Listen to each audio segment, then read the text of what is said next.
Our guest was Georgetown University professor Michael Eric Dyson, who discussed his book about race relations in the U.S. Well, we're pleased to welcome Michael Eric Dyson, Georgetown University sociology professor, now author of his 19th book, Tears We Cannot Stop, A Sermon to White America. Michael Eric Dyson, welcome. Thank you. Why did you think white America needed a sermon? Well, I think everybody needs a sermon, in the best sense of that word, an uplifting exhortation to do good, to reflect critically upon one's life, and to really try to understand that we're members of this universe together, cosmic citizens, as Dr. King talked about it, spiritually connected, whether we have religion in common or not. So I wanted to talk about the issue that so many of us think about, argue about in private spaces, but in public spaces don't have a sense of security, at least among white Americans, to really grasp hold of this issue. And what I wanted to do was to remind white Americans that they are equal partners in this conversation on race. Even more so, they must be reminded that they should take responsibility for not only the historic legacy of race in this country, but their participation now in matters of race that require our conscious commitment to serious conversation in order to relieve some of the suffering that is going on. You come to this as an ordained minister yourself in your background. You set the book up in the framework of a service, a call to worship, and hymns. Well, taking that a little farther, what do you hope white folks will remember as they head out of church after hearing / reading your sermon? What's the biggest takeaway you want people to know? Well, I say in this book that justice is what love sounds like when it speaks in public. If there's only one message I want them to hear, that is that justice, that public expression of love is justice, and justice is important for us as American citizens to arrive at, and the only way we can do so is to be honest about the historic legacy of white supremacy, social injustice, economic inequality. And Gore Vidal said, we live in the United States of amnesia. I'm trying to get us to revoke our citizenship in the United States of amnesia and become members of the kingdom of memory. In your book, you write in part that you don't get whiteness from your genes. It is a social inheritance that is passed on to you as a member of a particular group, and it's killing us. And quiet as it is kept, it is killing you too. Race has no meaning outside of the cultures we live in and the worlds we've fashioned out of its force and energy. Whiteness is an advantage and privilege because you have made it so, not because the universe demands it. Right. Well, I think it's extremely important for white people to see, as James Baldwin said, color is a fiction. It's a political projection. It's an identity that's arrived at as we arbitrarily within our culture, society, systems and structures assign value or demerit to any given race, color, nationality, or sexual orientation and the like. So what I wanted to suggest is that whiteness is a product of not your genetic inheritance, not it's not what your parents pass on to you, it's what the culture assigns to you. It's the value it places upon it. It's not about a phenotypical or genotypical examination of one's own lineage. It's about understanding power, discretion, ethical insight, moral suasion. It's about understanding economics, inequality. All of that stuff is related to whiteness. Whiteness is the byproduct of an attempt of a society to impose restraint, constraint, in its own way on particular peoples. In this case, African American, Latinx, Native people, indigenous people. Whiteness has served as a kind of force that needs to be undone, that needs to be examined, and that white people themselves are victims of it. I think, to end here, when we look at President Donald Trump appealing to the white working class, well, that kind of whiteness, that indivisible unanimity that President Trump has generated, that we are white together, white nationalism. I think this is a scourge to the nation, and I want to ask white Americans to think about that. Well, you've written on race in a lot of other books, obviously. You've commented on it in multiple television programs, your former NPR program. What was the motivation for writing this book, this sermon, as you phrase it? Well, my motivation was, look, I wrote this book. It grew from an op-ed in the New York Times, and I wrote that op-ed because Alton Sterling and Philando Castile, two young black men, were killed, unarmed black men killed by the police. And I'd had enough. I'd had enough long before then, but I knew that I had to say something, write something, put something out in the universe, so to speak, to really argue against the dehumanization of black people and the unreflexive, unthinking kind of assignment of devaluing blackness, dehumanizing blackness that was going on, and the ways in which black people had to speak up and that white people had to own some of that responsibility for why things are the way they are. Our guest is Michael Eric Dyson. His latest book is Tears We Cannot Stop, a sermon to white America. We welcome your calls and comments, 202-748-8001 for Republicans, 202-748-8000 for Democrats, and for all others, that's 202-748-8002. Welcome your comments on Twitter as well. That's at C-SPAN WJ. Michael Dyson, talking about the shootings over the past several years, there's a palpable sense of fear that you write about in your book about your own kids, your son and your daughter. And again, you phrase this book, you structure this book as a bit of a church service. And here in this prayer, you say, "Don't let it happen, Lord. Please don't let it happen. Oh, Lord, I cannot bear the thought of seeing another black person perish because of the weaponized fear and armed hostility of a society that hates black folk in its guts. It can't happen to any of us. It can happen to all of us. That is why we are all scared, Lord." Have you always felt afraid for your kids? And your kids are now adults, correct? Right, they are. But I have, yes.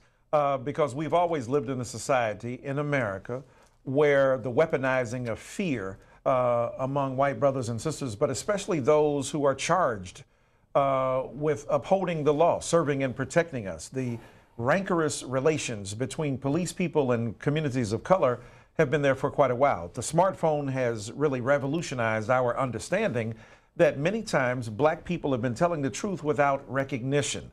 Hey, you must have done something. I mean, you must have smart talked the police. You must have challenged the police. You must have done something that made that police person feel that his or her life was in danger. And what we often see is that what white people can usually take for granted. We know that there are many instances in which white people themselves have been victims of unwarranted police aggression. But the reality is it happens disproportionately in communities of color, and we were being disbelieved. Even the former President Barack Obama was wont to say, you know, we're not making this up. A lot of people thought we were making it up. So yeah, we live in a fear because we know that with one twitch of the hand, with one wrong movement, with one wrong gesture, a black life can be ended without compunction or culpability on the part of a police person who acts often in behalf of the state and ends up executing, judge and jury, a black life that doesn't get brought to justice in the courts of America. And that's the kind of thing that creates a great deal of fear. Do you think that, I don't know if you have grandkids or not, but do you think I do. Do you think that same sort of palpable fear is there at that generation too?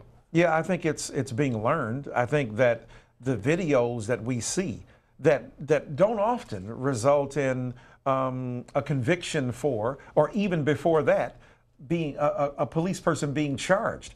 What these films end up being are snuff films of black life before the world. Executions in broad daylight of black people who are unarmed or who otherwise are unjustly murdered at the behest of a police person. When you see the repetition and ritual of that execution of black life, of that dehumanizing of black reality, of black bodies, yeah, that has a deleterious and negative effect on young people and on my grandchildren as well. Joining us for our holiday author series, Michael Eric Dyson. His new book is Tears We Cannot Stop, a sermon to white America. Let's go to your calls and hear from Robert in Temecula, California, Independent Line. Yes, hello. I am a Apache descent Vietnam War veteran. I was injured in Vietnam. As a matter of fact, I ended up liking it. It was kind of weird. But anyhow, I came back. I did law enforcement, worked at L.A., and I worked in Maxine Waters District. And let me tell you, the black people there, they were so much – they didn't care. All they were told was go ahead, go on welfare, live on welfare. This was going on from the Democrats. Pushing them to stay on welfare, entitlements, that's that. And you, Mr. Dyson, I see you doing the same thing, pushing and pushing and pushing. Stay on entitlements. That's what you deserve. And your hatred of white people is, I don't know why you have so much hatred. You should calm down a bit. You have this Hannity thing where Hannity seems to hate other. You and Hannity are the same. You don't see it. You're both zebras at one time or another.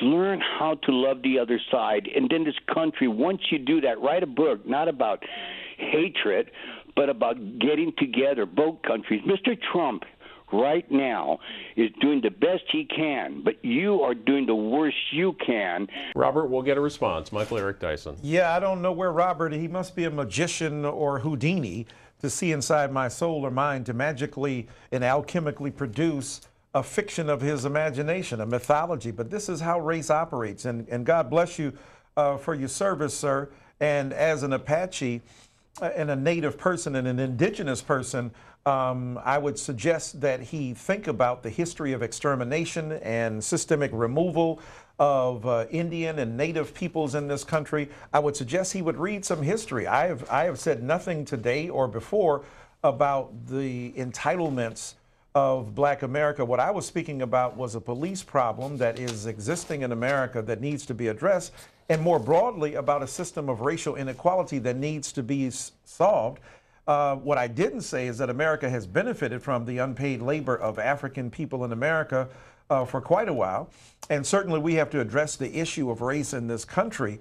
But again, our caller underscores the inability to hear or see. Nothing I said. He took me as a trope, as a metaphor for his own sense of a grief about what it means to be Black and the resentment as a police person working in Maxine Waters' district, and all the Black people are on welfare. I suppose that's like all the Haitians have AIDS, or all the Nigerians won't go back to Africa and live in their huts. That kind of Trumpian trauma that's been delivered to the body politic is indicative of the vicious white supremacy that needs to be called out. Here's Enid, Oklahoma. Paul's on the Democrats line. Hello. Hi, Paul. You're on with Michael Eric Dyson. Go ahead.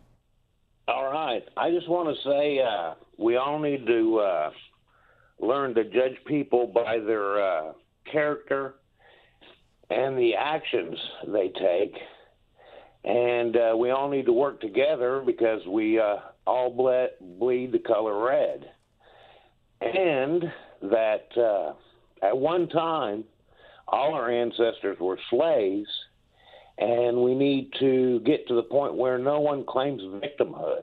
I don't think that's a good premise for any discussion to get advancement in our togetherness for the whole country. Mm-hmm. But we need to all quit being victimhoods and, claiming victimhood, and realize that at one time, everybody's ancestors were a slave at one time. Everybody's. Mm-hmm. Not just the blacks. The whites were slaves of the whites. The whites were even slaves of the blacks at one time. But, we need to get over it. And I think Mr. Dyson's doing a good thing. But, it's not as bad as what he thinks. And I, myself, and many others, we judge people by character and actions. Okay, Paul. Thank you. Well, that's good. That's derived, in a way, a kind of riff on Martin Luther King Jr.'s 34 words he uttered when he was 34 years old. I have a dream one day my 4 little children will live in a nation where they will not be judged by the color of their skin, but by the content of their character. That was an ideal. He didn't say that that was going on now. And of course, we all strive for that. Would it be that we could all be judged by our character? But what the caller doesn't quite understand, I think, is that sometimes our perception of a person's character is colored by their race. So that one instance of behavior that is seen one way through the lens of whiteness of a white American is seen differently for a Black American. For instance, when we look at the opioid addiction that we know now is bleeding and metastasizing across the body politic into African American culture, but for argument's sake, when Black people in the 80s and late 80s were victims of drug carnage and addiction, they were criminalized, they were pathologized, they were seen as nihilistic examples of America's worst side, the underbelly, super predators who needed to be washed away with drug laws and put in jail. But now the opioid addiction has suggested, oh my God, we're not going to criminalize them, we're going to medicalize them. We're going to be sensitive to that now, to those people. Overwhelmingly, white brothers and sisters whether they are on meth or other forms of drugs or in this opioid addiction that is a scourge in America, the President of the United States of America, Donald Trump, stands up and begs for, pleads for empathy. So the character of the two people is the same. These are hardworking Americans who are victimized by addiction. So we often see the other through the lens of our own perception, through our own experiences. I would that we could judge people based on character, but that character is colored by our perceptions. And then finally, notice the unanimity of vision in the independent caller, the Apache brother, and I take it the white brother who just called. Democrat, independent, and yet whiteness forges a connection between the victimhood. You people are making claims. And the reality is that if you read Ira Katznelson's book, When Affirmative Action Was White, the white middle class was created in part, as we know it now, by the GI Bill. What did the GI Bill do? It gave returning soldiers, overwhelmingly white, extra points on a test for employment, extra help to get into school, and extra help and money to buy a house. Well, Jiminy Cricket, that's affirmative action. That's the predicate of your self-help, your bootstrap mentality, your John Wayne, I'm going to do it by myself.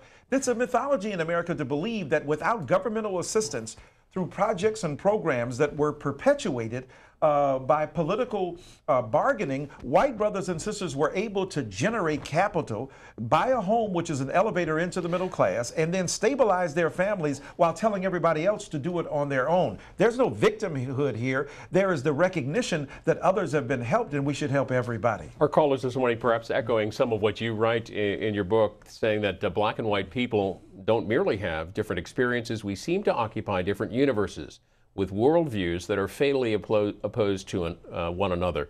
The merchants of racial despair easily peddle their wares in a marketplace riddled by white panic and fear. Black despair piles up with each body that gets snuffed out on a video and streamed on social media. We have, in the span of a few years, elected the nation's first black president and placed in the Oval Office the scariest racial demagogue in a generation. The two may not be unrelated. Yeah. Why not? Well, because in one sense, President Barack Obama was incapable of speaking as honestly and forthrightly about race as he might have otherwise desired. Some of that had to do with his own disinclination to be rather, emotional or invested about race, which is a good thing. But on the other hand, his disinclination to speak honestly and openly before a racial catastrophe occurred. As in his foreign policy, as it was argued, he led from behind when it came to race. The crisis existed. His brilliant intellect was brought to bear. Also, his loathing of the need to get involved with race because he didn't want to be ghettoized as the black president. Put all that stuff together. You got a guy who was disinclined to speak about race. You got Americans who were invested in not talking about it. And that didn't permit us to have the greatest intelligence of Barack Obama brought to bear in a productive and, I think, proactive fashion about the issue of race. And then that left a vacuum and a void. Oh, you don't want to talk about race? Here's a guy who talks about race all the time. Donald Trump, the Mexicans, the Muslims, the xenophobia that we hear amplified in his rhetoric. So in that sense, it creates a vacuum and a void. And since we're on Sunday and I'm a Baptist preacher, my Bible tells me that if you kick a demon out and you don't put something in its place, 7 worse will come in. We kicked out the demon of race, so to speak. But we didn't speak about it in a straightforward fashion, and now we've seen the replacement in the House of American Identity, a vicious amplification of the demonology of racial bigotry that I think our president, unfortunately, continues to engage in. We'll go back to calls and hear from Mike in China Lake, California, independent line. Yes. Good morning, C-SPAN, Mr. Dyson, and America. Yes, tonight at 7 o'clock Pacific Standard Time on AM 720, the Steve Sanchez Show is going to expose the phony race baiters in our government, left and right. He is a reverend also and is very realistic about the problems tearing this country apart. I hate to say it, Michael, but you sound like an elitist. Why does Eric Dyson sound like an elitist, Mike? Why do you say that? Well, President Trump has never said anything racism I've ever heard, ever in my life, number one. Number two, I think you're pushing this racism bit too far, like tearing down all our statues. I think you're a person that would like to tear down all our statues. But you sound like a black elitist like Farrakhan, Reverend Wright when they said GD America. You're taking a few racists in this country and making it look like the majority of white people hate black people, and that is a big mistake. You've kind of addressed this already, Michael Eric Dyson, but anything else you'd like to say? Yeah, well, it's astonishing again. The Kresge-like magical powers of our callers to discern my intent or to outline the anatomy of my social recommendations without reading me, talking to me, assuming that I'm saying things that I haven't said. On the other hand, when we talk about racism, you've never heard racism from Donald Trump? Read the New York Times story yesterday that appeared about immigration, and look at the rather credible claim that Donald Trump in the White House was lamenting Haitians, all of whom had AIDS. And when you look at the statistics in the population, was it 2.1%? It's not great, but my God, it doesn't mean every Haitian has AIDS.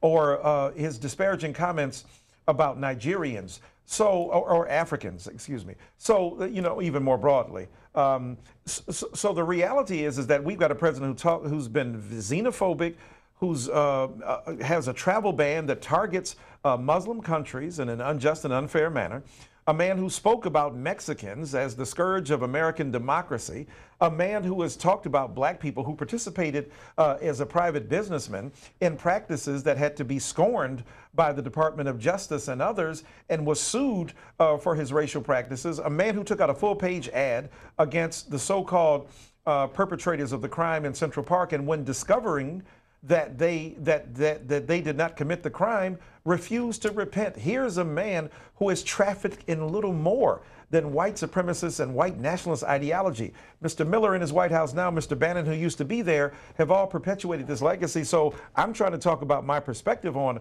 Donald Trump. But in terms of being an elitist, that's another word for being a nigger. That's another word for saying that here's an uppity black person out of his order and space. And look, you say you want intelligent black people. You get mad if black people, what had happened was, so then we go to school like I did to Princeton to get a PhD, and now we're an elitist. Wait a minute. First we were dumb, and now we're too smart. We're an elitist. No, what we are American citizens trying to deploy the panoply of gifts that have been given to us by God and earned by hard work to make a way to shoehorn our way into the larger privilege and circle of American society, and to say to white brothers and sisters, white privilege is real. Let's share some of that privilege, and let's stop being blind and defensive about calling into question the practices of racism in America. And the story that Michael Eric Dyson referring to, front page of the New York Times this morning, out of chaos, Trump reshapes immigration. You can find that at nytimes.com. In St. Petersburg, Florida, Al on our Republican line. Good morning. Good morning. Mr. Dyson, I would just wonder if you think that you coming on TV and preaching to us whites about our whiteness and white privilege might make us even hate you even more than we may hate you. Or maybe not. That's just the way you feel about things. And, this is just the way it is. And another thing, I don't believe there's such a thing as white privilege. I'm sorry. Can't go along with that. Gotcha. Thank you. Thank you, sir. How would you define for somebody like it, or call it white privilege? Let me give you an example of white privilege. A lot of white people say, hey, you got more money than I do. You go to a nice school. Your kids live in a nice neighborhood. What privilege do I have? Let me tell you one of the greatest privileges of whiteness. To go down the street, meet a cop, and live to tell about it. That's privilege. You ain't got to have a bunch of money. You don't have to have, stocks and bonds. You have to have the right color. But not only the right color, you have to have the presumption that as a white person, you are not out to do me harm.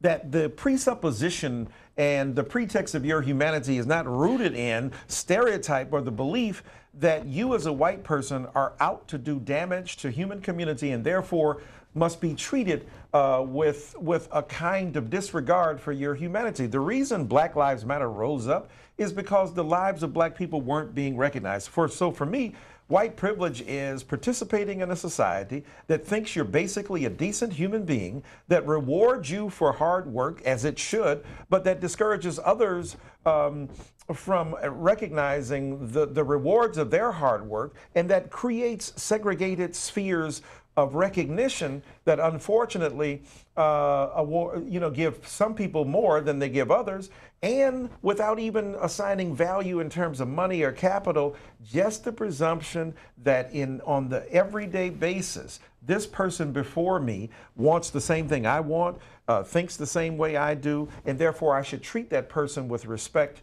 and assume that they have integrity. That's partly what we talk about in terms of white privilege. And it's interesting, the caller starts off by saying, hey, do you think coming on TV and preaching to white people will make us hate you even more? Well, heck, if you already hate me, bruh, there's not much I can do about that. So I want to preach to you. I want to talk to you. I'm an ordained Baptist minister. I do believe in love, but as I said before, justice is what love sounds like when it speaks in public. So I'm pushing the boundaries of injustice and inequity so that we can understand all of us should be able to participate in that. And I don't hate you, brother. I'm sorry that you hate me. And that white people, if you think that's the case, hate black people. I don't presume that. I presume that there's a complicated reality of whiteness out there. I don't lump all white people together, but when I write a book talking about whiteness, what's interesting, look at the unanimity of vision. The independent line, the Republican line, and the Democratic line. Y'all been saying the same thing. Check it out. See what that means. Think about what that suggests. You teach at Georgetown. Do you get a chance to preach that often? Oh, yeah. I get a chance to talk, preach, teach, rap, speak a little bit there. I have wonderful students, most of whom obviously come from white America. I know you're scared now. They're wonderful students. They're self-reflective. Maybe some of the students drawn to me are self-selecting, so to speak, but I get a wide range of people, Latinx, Native people, indigenous people, Asian brothers and sisters across the board. And we have an incredible time. This past semester, I taught a class on black writers on whiteness, and then I also taught a class on Beyonce. And we had a tremendous time in both classes talking about American race, culture, gender, sexual orientation, queer politics. If you think you're getting mad about the stuff I say about whiteness, hold on for the homosexual part. Oh, boy, we'll come back on another show to talk about that. All right. So how these things interact, intersect, and converge, it says a lot about who we are as American citizens. Let's go to Robert, who's in Creighton, Missouri, independent line. Go ahead. Good morning, gentlemen, and good morning to you, Professor Dyson. Good morning. Look, the reason that I'm calling, I'm a Vietnam veteran. More than 58,000 of my core veterans died in Vietnam trying to protect this ideology of democracy, which Socrates created. Mm-hmm. But in the last 95 years, from 1898 Chinese-Opium War to 1993 in South Africa, countries all over the planet in the Far East drove white imperial supremacy over their lives out, irregardless of whether it's violent or nonviolent revolution or whatever political philosophy they chose. The same thing in the Middle East, including Egypt under Nasser, India under Gandhi. In fact, 54 countries in Africa, same thing. But what is even more startling is that in the last 2,200 years, white people have actually killed more of each other than they've killed the rest of mankind combined. And what I'm saying to you is, obviously, that history shows, like St. Paul said, proclaiming themselves to be wise, they became fools, talking about the Roman Empire. And God gave them over to a reprobate mind, reprobate meaning unprincipled and doomed for damnation. It destroys my reality, the reality of what I see happening in my country. It's going to make us another doomed empire if we don't start practicing what we preach. Mm-hmm. That's a reality. And you have a history of 5,000 years of failed empires who had always stubborn leaders who destroyed their own country. Each of those empires had the most powerful military at their time. Robert, lots there. Appreciate you weighing in. Well, first of all, thank you for your service in Vietnam, and condolences to those families who lost their loved ones as soldiers protecting this ideology of democracy that he traced back to Greek philosophy and the like. But his point about empire, I think, is fascinating in talking about white supremacy. And what we mean by white supremacy is the conscious or unconscious belief in the inherent superiority of one group and the inherent inferiority of the others, and the weaponizing of that ideology in defense of borders and boundaries of states, and and the economic order that rests within those states, and the ability to exercise and leverage the authority of one's own country against another to justify going to war and the like. So the notion of imperialism is real here, and I think what the caller is pointing to is the vast network of belief and behavior that is operationalized once people think that we got an argument with somebody because of their race, and that we think we're better than them because of their race. And then we start attributing it to skin color and nationality and religion, and then by extension, gender and sexual orientation and the like. So what it behooves us to do is to get our own house in order. And he said, unless we deal with it, he made an interesting point there as well that many of our white callers may have missed. And that is that white people have killed more of each other than anywhere else in the world. And when I hear about, when I was debating Rudy Giuliani once about the police aggression toward African American people, he says, look, that's a small percentage of police people who kill, even unjustly, black people. The lion's share of it is, black people killing black people, so-called black-on-black crime. Well, that's a misnomer. People kill where they live. If you want integrated killing, have integrated communities. But beyond that, what's interesting is that, okay, let's take that logic. Well, then why are you obsessed with terror in America? Since 9/11, how many people have died from terror acts in America, and how many white-on-white crimes have occurred? Thousands. So if we're going to look at the fact that, let's base it upon statistical, and we have statistical myopia, let's look at crunching the numbers. The reality is that in America, white people have a greater chance of dying from Bubba than Muhammad. Well, why is it that we're obsessed with Muslim terror and not white racist terror that we see in our own midst? Charleston, the weaponizing of the tiki torches in Virginia, the president saying that there was basically no difference between anti-fascist people, whom you can certainly have legitimate critiques of, and those who are carrying the banner of the Confederacy and Nazism in this country. So those are the issues we have to address in a fundamental issue. You write in the book about the 1995 O.J. Simpson verdict as being a defining moment. Tell us a little bit why, and briefly about your phone call from O.J. Simpson after the verdict. Right. Well, I think O.J. did, as you read a passage earlier from my book, saying that white and black people see like two different universes, right? When O.J. was found not guilty, it didn't say he was innocent. It said he was not guilty. That's a legal concept, right? In the criminal trial, many white people, why? Oh my God, what happened? And black people are doing the boogaloo and, the Cabbage Patch or whatever was popular in the mid-90s.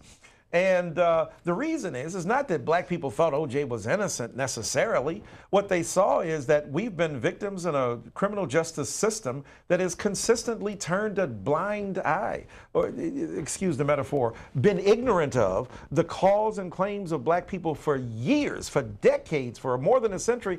This system is not fair. Prosecutors are often involved in a way that is destructive for black people, not taking seriously our concerns about the police. They are not brought to justice. There's a disparity. If black people do crack, they're put in jail for 20 years. White people do cocaine that's powdered. It takes $1,000, $2,000 to get them even 5 years. So the disparity between crack and powder cocaine in terms of sentences given out, in terms of getting kids kicked out of school earlier and earlier, sent to detention, which becomes a feeder into jail, which becomes a warehouse for prison. So when we look at the over-incarceration of black people, mass incarceration, all that stuff, the reality is there's a tremendous injustice in the criminal justice system. We've been trying to say that to white America. Didn't hear it. Heard it with O.J. Finally, a black man had enough money to hire some lawyers to get the same kind of justice that a lot of white people can take for granted every day, or that the rich in this country certainly receive. In those instances, in both of those instances, was the case. And so I did get a call from O.J. Simpson. I appeared on the Today Show with Geraldo.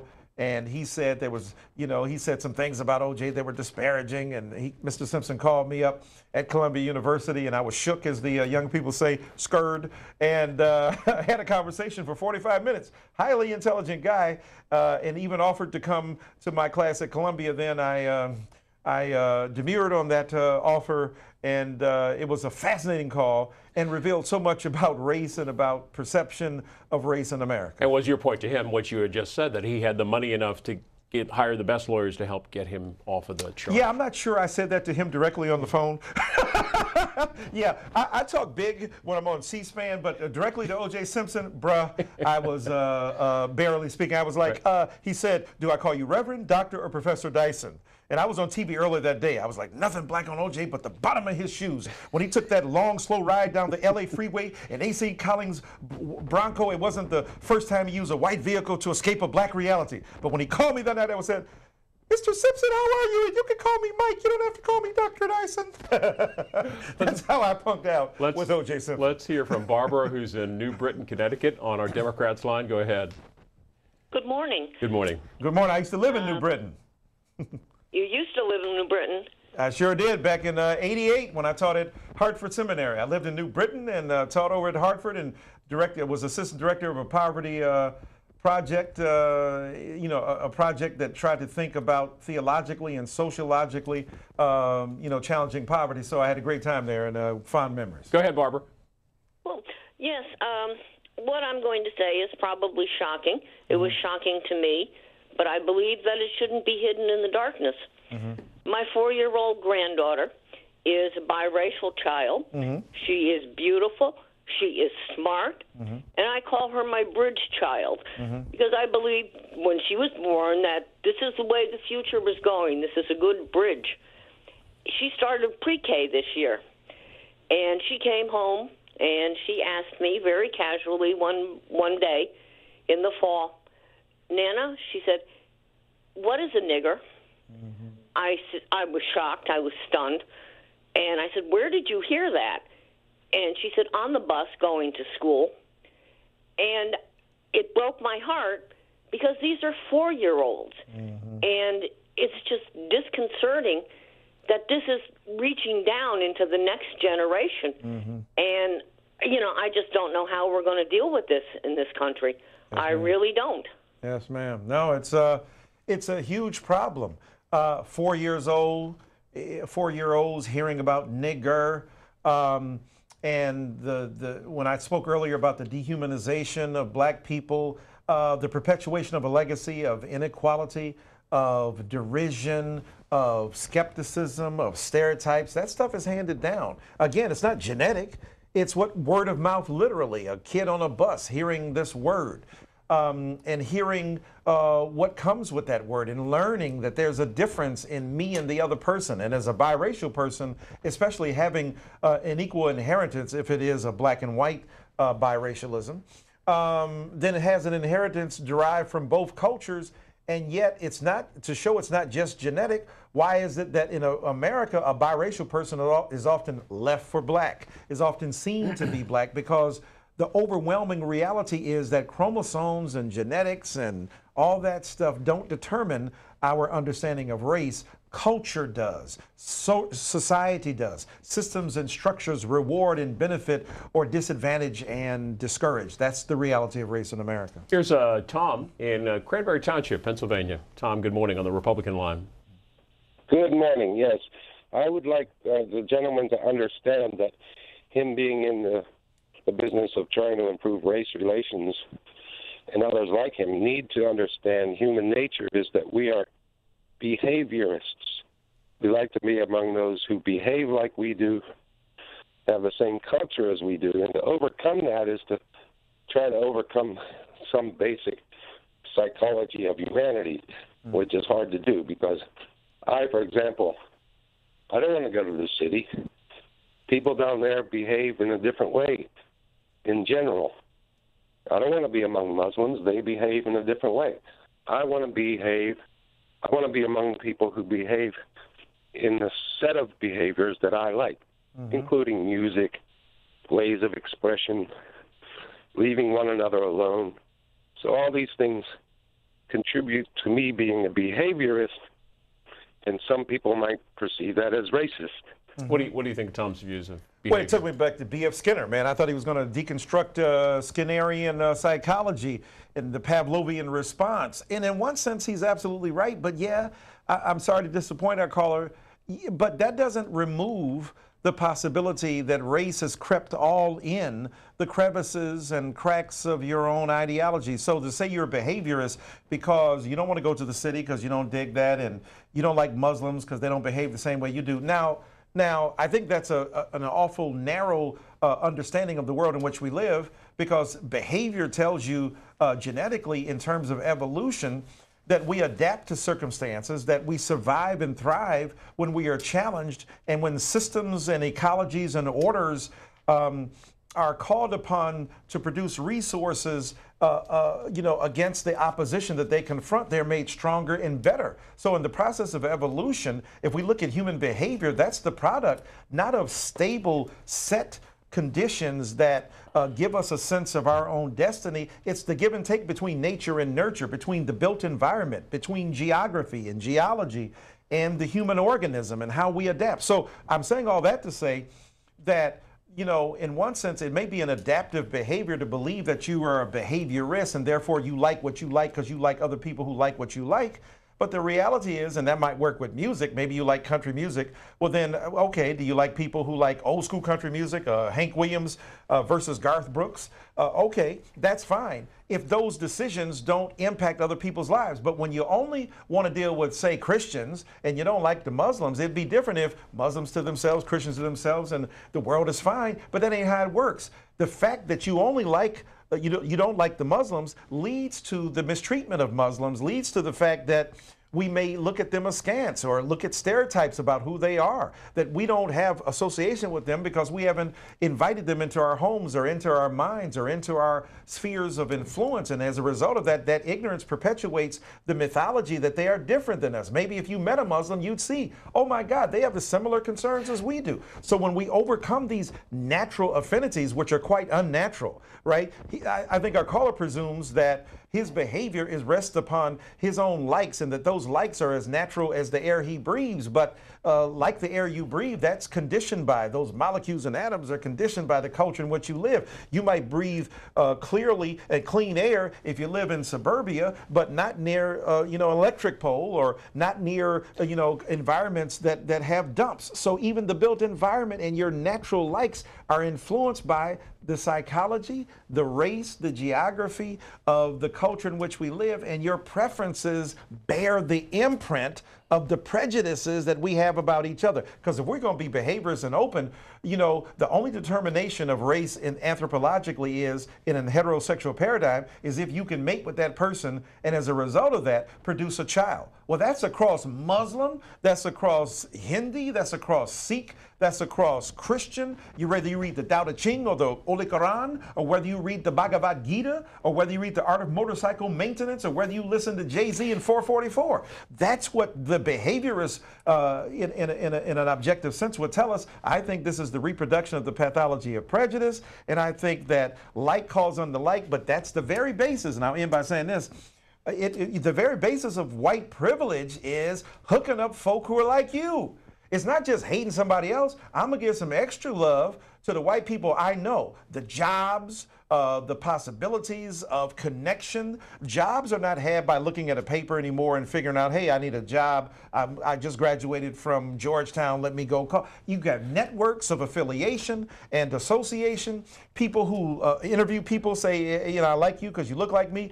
Talking about likeness, if you have a name like Shaniqua, but you can have a master's degree from Harvard, you might not get called back for a job that somebody who is an associate degree, and I love those people who have associate degrees from Podunk University, who's white or who's uneducated, formally, might get the call back. So it's a really tricky thing there to talk about just people I like. That bears the imprint of preference, which it bears the imprint of prejudice, which bears the imprint of how we have artificially imposed some constraints on some while freeing them for others. You mentioned you taught a class at Georgetown on Beyonce and popular culture at Georgetown. Why do you think it is that white America has readily accepted black music and popular culture going back 60, 70, 80 years, and yet has not been able to accept other parts of the black experience in their like life. the black people who make the music, right? So Beyonce is accepted as long as she's singing. Oh my God, she's amazing. Single ladies, oh, I'm a single lady, so I'm a oh my God, she's amazing. When Beyonce says, stop shooting us, wait, why are you getting well, on her video? She didn't even have to say it herself, right? Just on the video. Oh my God, now she's black. Now she's gone from American, from incredible artist to black woman. And so we love the product of blackness. We just don't like the people who produce the product often. LeBron James is great playing that basketball. Entertain us. Beyonce, entertain us. Jay-Z, entertain us. Oh my God, don't demand that you be treated with equality. Don't demand that the people who are not as rich as you are, which is most black people, be treated with respect. Jay-Z, why are you on your bandwagon talking about criminal justice? So it's easy to accept the offering of a culture that entertains and inspires, much more difficult to deal with those black people who demand emancipation in tow. Here's June. She's in Baraboo, Wisconsin, on the Independent line. Well, good morning, and may the holidays be happy for you. Thank you, ma'am. Same to you. Oh, thank you. You know, I live in a city with a population of 12,000. There is no black community. Wherever I go, and 99% of the time, I'm the only black person there. And, you know, I have no problem with white folks. You know, many people in my family are white. You know, it's a wonderful thing. I was raised that way. But I believe that many white people are blinded by their whiteness. You know, they can't see beyond their own whiteness, you know. That's why they can't see white privilege, because they live it, you know. And there was a conversation with some people I know, and they were saying, oh, you know, black people are so this and so that, but not you, June, you know, or you're different, you know. And I was kind of hurt by it, because no, I'm just as black as the rest of them. However, because I don't, you know, do the hey, yo, what up, or, you know, this kind of thing, well, then, you know, I'm kind of okay, you know.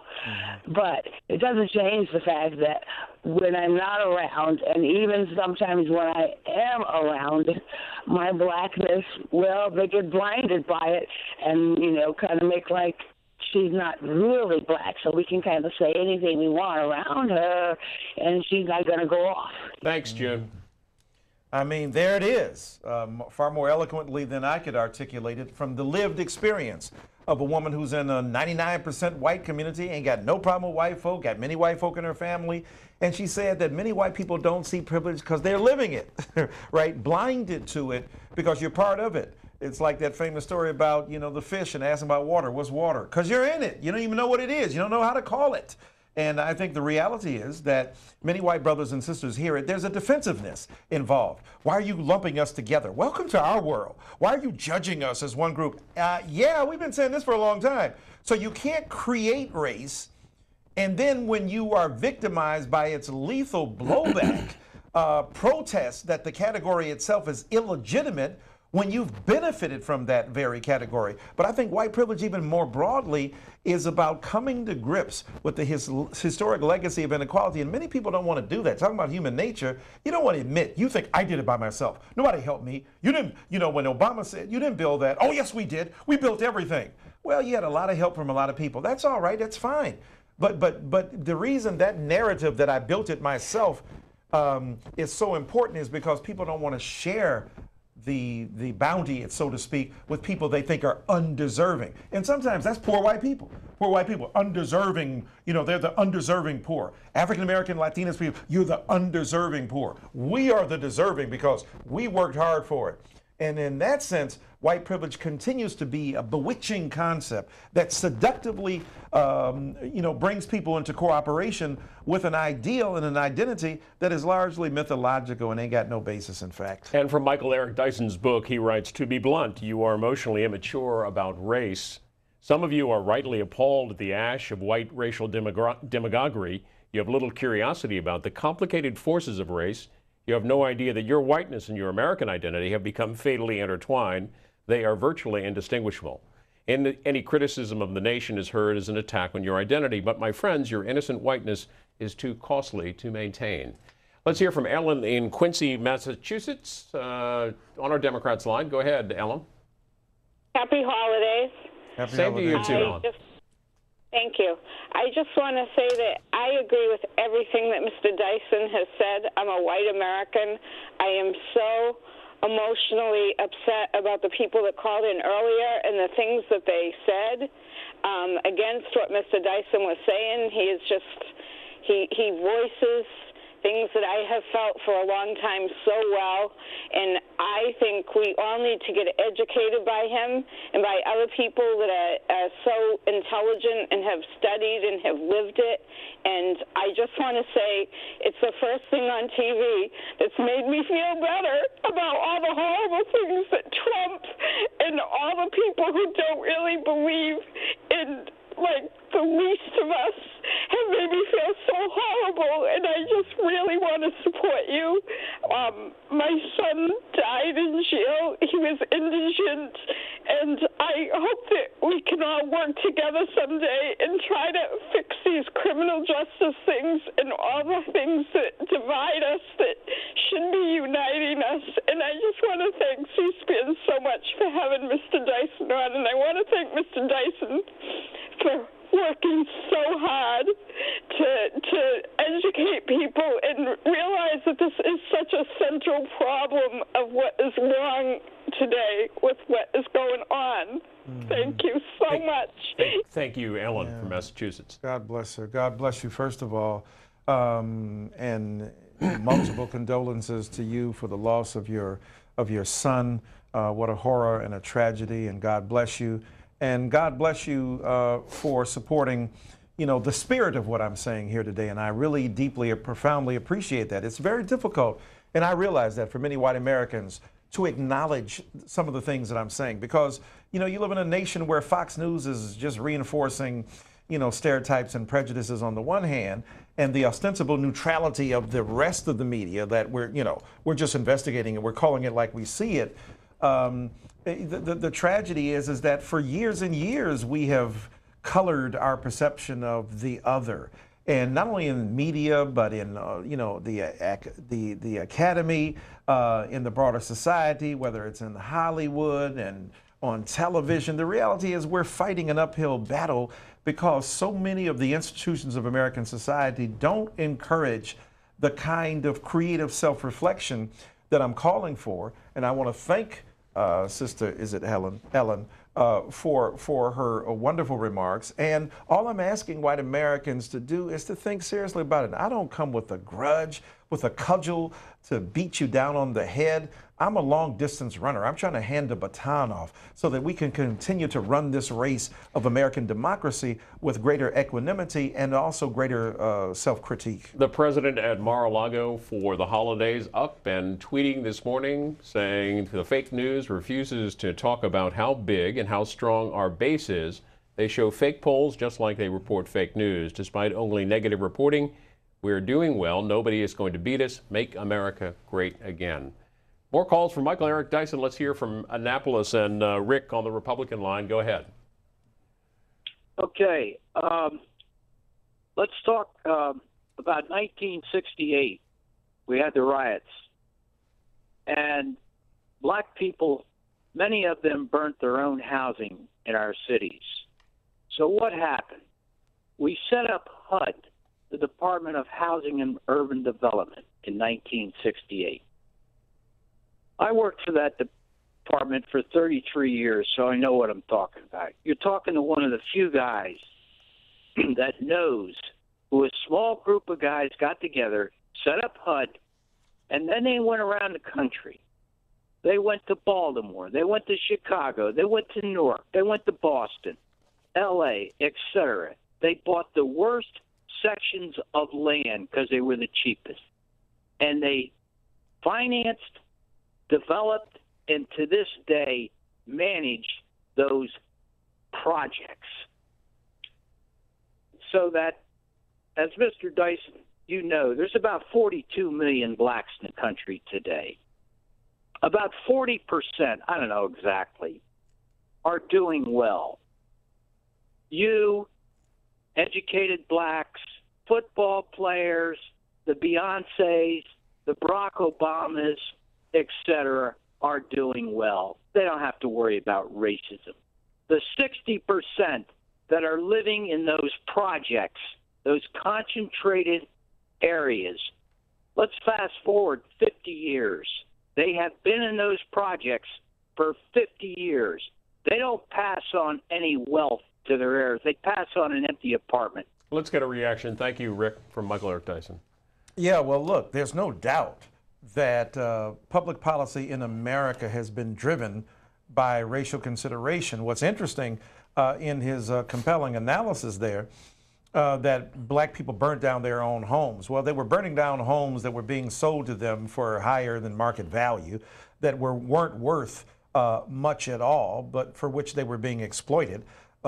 Paying for food in neighborhood stores within enclaves of civic horror called ghettos or slums that overcharged them. The meat content was questionable and the sugar content was high.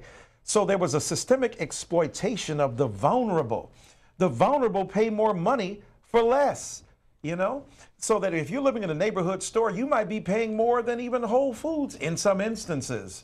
Maybe that's before Mr. Bezos took over from Amazon. So the reality is that the poor are often paying more, have a black tax or a brown tax added to them, and it's not simply self-destruction, it's the destruction that they are encouraged to commit, the hara-kiri emotionally and culturally, that is fostered by a system that has already sent them the signal that they are disposable, and therefore their dehumanization is carrying on apace in America. Now, he talks about '68 and the riots.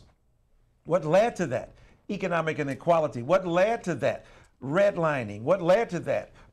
Steering. What led to that? Banks not investing in communities. What led to that?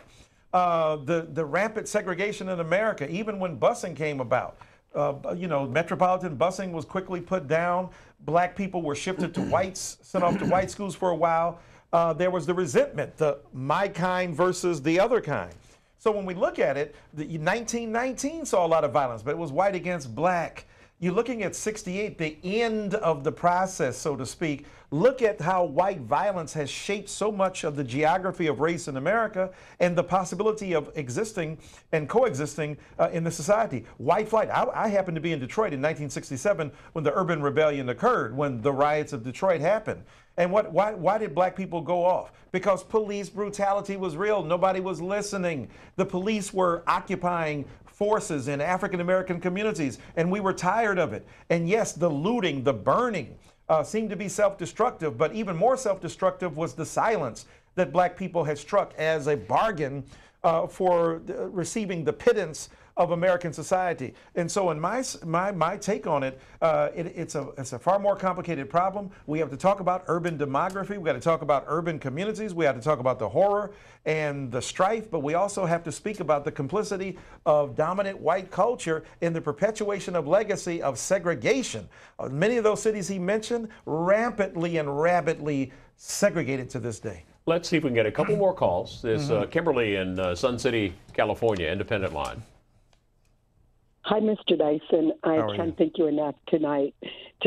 You have lifted my spirits. You're a revolutionary. Justice and your words are truth to power. And I'm just elated this Christmas Eve to hear. I want to thank you for your book and thank you for being who you are. See you in the streets. Thank you, my love. How kind of you. What a beautiful Christmas gift. Thank you for your eloquence and your support and your love. You can imagine, given the calls I've had this morning, it's more rare than I'd like it to be, but far more pervasive than I'm sure than that many people recognize. And I never get hopeless about it because I meet so many white brothers and sisters who come up to me and people from all cultures and say, keep at it, keep it going, keep what you're doing. It's important. So I take courage and I take consolation from your words, and thank you for that Christmas gift. Michael Eric Dyson, the book is Tears We Cannot Stop, a sermon to white America, Professor Dyson's 19th book, a Georgetown University professor, and we appreciate you being here on Washington Journal this morning. Thanks for having me. I love this program.